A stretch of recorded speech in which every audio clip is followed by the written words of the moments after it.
3 দিন বৃষ্টির পর আমিও কিন্তু বানিয়ে ফেললাম খিচুড়ি। আর কি থাকা যায় খিচুড়ি ছাড়া এই বৃষ্টির মধ্যে। আর এটা কিন্তু কালকের ভিডিও, মানে বৃহস্পতিবারের। ঘরে কিন্তু সেরকম কিছুই ছিল না, তো বৃষ্টিটা একটু যেই কমেছিল আমি কিন্তু ঝট করে একটু দোকানে চলে গেছি, যে ডিম চাল সমস্ত কিছু আমি নিয়ে এসেছি।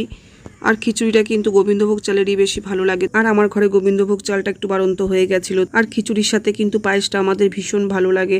তো চলো দেখি আজকের মেনুতে আমাদের কি আছে। করেছি তো গোবিন্দভোগ চাল আর মুগ ডাল দিয়ে খিচুড়ি, আছে পায়েসটা কিন্তু আমি মিশ্রি কাজু বাদাম দিয়ে করেছি। আর এদিকে খিচুড়ির সাথে খাওয়ার জন্য কিন্তু করেছি ডবল ডিমের অমলেট, আর দোকান থেকে কিন্তু আমি আলু চিপস নিয়ে এসেছিলাম।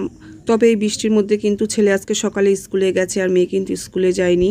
আর এদিকে ছেলে যখন স্কুল থেকে আসলো, এসে দেখছে যে আজকে দুপুরে মেনুতে খিচুড়ি, অমলেট, পায়েস, আলু চিপস। ওর তো আনন্দে আর ধরছে না, ও তো খাচ্ছে আর বলছে মা তুমি কি ভালো বানিয়েছো খিচুড়িটা আর পায়েসটা। তাহলে বন্ধুরা আজকে ভিডিওটা একটুখানি যদি ভালো লাগে তবে একটা লাইক করে দিও।